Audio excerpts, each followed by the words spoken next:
বন্ধুরা, বর্তমান তো দুবাইতে ভিসা খুলছে, হাই প্রমোশনের ভিসাগুলো খুলছে। সাধারণ মানুষ দুবাইতে আসতে পারবে না এগুলো ভিসা দিয়ে, কিন্তু বাংলাদেশের কিছু কিছু দালাল আছে। এই দালালগুলো আপনাদেরকে যে কোনোভাবে হোক দুবাই নিয়ে আসবে আর প্রতারণার ফাঁদে আপনাদেরকে ফালাইবে। এক কথা বলা যায় যে আপনাদেরকে ব্ল্যাকমেল করে রাখবে। আপনারা বর্তমান সময়ে এই সমস্ত ভিসায় যদি আসেন, ভালো করে যাচাই বাছাই করে আসবেন। আর বিশেষ করে আপনাদের পরিচিত মানুষ ছাড়া বর্তমান সময়ে দুবাই আসবেন না, এটা আমার উপদেশ। কারণ আমি যখন দুবাই আসি তখন ভিসা বন্ধ ছিল, আমাকে ভিজিটে নিয়ে আসা হয়েছে। দালালের মাধ্যমে আমি দুবাইতে ভিজিটে আসি। আর ভিজিটে আসার পরে আমার কিন্তু আইডি লাগার একটা সমস্যা হয়ে গেছিলো। বেশ কিছুদিন যাওয়ার পরে আমি মেডিকেল করতে পারছি। অনেকবার ট্রাই করার পরে আর কি মেডিকেলের সময় আসছিল, আর কি মেডিকেল করতে পারছি। আমি মেডিকেল করলাম, মেডিকেল ভালো করে করলাম, সমস্যা নাই। এখন আমার কাছে সেই সময় সিম ছিল না, সেই সময় আমি দুবাইয়ের কোনো কিছু চিনি না, রাস্তাঘাট চিনি না, মানুষ চিনি না, কোনো পরিচিত লোক নাই। এই কারণে দালাল এই সুযোগটা ধরে আমাকে বলতেছে যে তোমার মেডিকেল আনফিট হয়েছে, মেডিকেল ফিট করার জন্য টাকা লাগবে।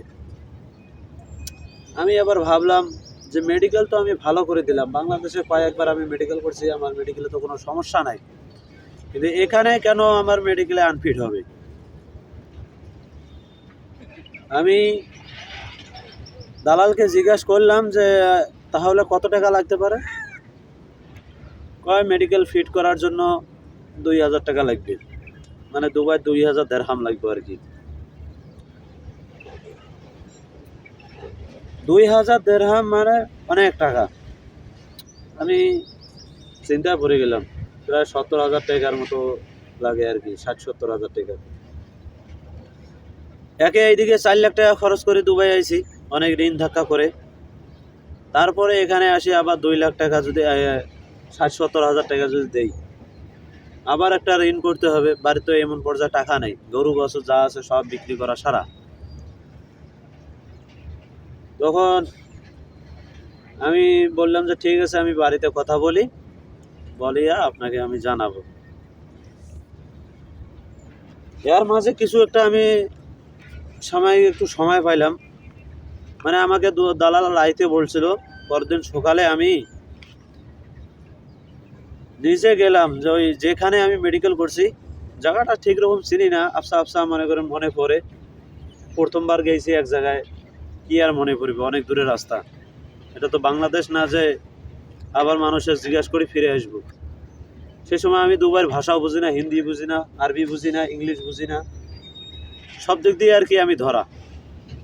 তারপরও সাহস করে গেলাম মেডিকেল যেয়া ওখানে কম্পিউটার দোকান আছে, টাইপিং সেন্টার আছে, ওখানে যে আমার পাসপোর্টটা দেখাইলাম, আমার যেগুলো কাগজপাতি ছিল ওগুলো আমি দেখাইলাম যে আমি এখানে কিছুদিন আগে মেডিকেল করছি। তখন একটু একটু করেই আর কি হিন্দি পারতাম, ওই অতটুকু দিয়ে আর কি জিজ্ঞাসা করছি। আমি যদি 5 কথা কই তাহলে একটা কথা বুঝি, এরকম অবস্থা। তারপরে ইসরে আর কি কাগজপাতি দিয়া মেডিকেলের কিছু কিছু আর কি শব্দ আর কি বুঝতে পারে, ওরা বলছে যে না মেডিকেলের রিপোর্ট জানার জন্য আইছি। তখন আমার মেডিকেলের রিপোর্টটা বাইর করে দেয়, আমার মেডিকেলের রিপোর্ট ফিট দেখায়। আর এইদিকে দালাল বলতেছে তোমার মেডিকেল আনফিট দিয়ে দিছে, এটা ফিট করতে হবে। তখন মেডিকেলের ফিটের কাগজটা নিয়ে আসলাম। এখন সরাসরি আমি দালালকেও কইতে পারতেছি না যে আমি টাইপিং সেন্টারে গিয়েছিলাম, টাইপিং সেন্টারে আমার মেডিকেল ফিট দেখায়, আপনি বলতেছেন আনফিট। সরাসরি বললো একটা ভেজালের মধ্যে। তখন হয়তো বা যদি আমার ভিসা যদি বাইর করে না দেয়, কার্যক্রম যদি সামনে আগে না নিগায়, বরং তখন একটা আমি চালাকি করছিলাম। আমি আর একটা আমার বড় ভাইয়ের মাধ্যমে ফোন দেওয়াইছি, ফোন দিয়া এদেরকে বলছি যে আমার বড় ভাইরা এখানে থাকে, বড় ভাই বন্ধু এখানে থাকে দুবাইতে, ওরা আমার মেডিকেলটা একটু চেক করছে, মেডিকেল রিপোর্ট তো ফিট দেখায়, তো ফিটের কাগজ আমাকে দিয়েছে।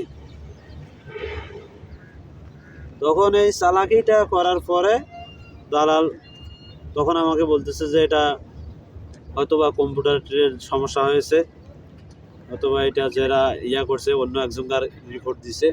আচ্ছা আমি কালকে এটা যাচাই বাছাই করে দেখব।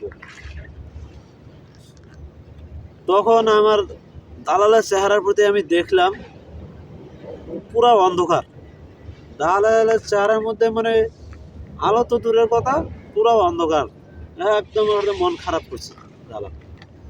তারপরে যাই হোক, দালালকে মনে করেন বিভিন্ন রকমের বুঝাই শুনায়, ঠান্ডা ঠান্ডা খোয়াইছিলাম, বাইরে এনে নাস্তা পানি খোয়াইছিলাম, তখন আমার বেশি টাকাও ছিল না।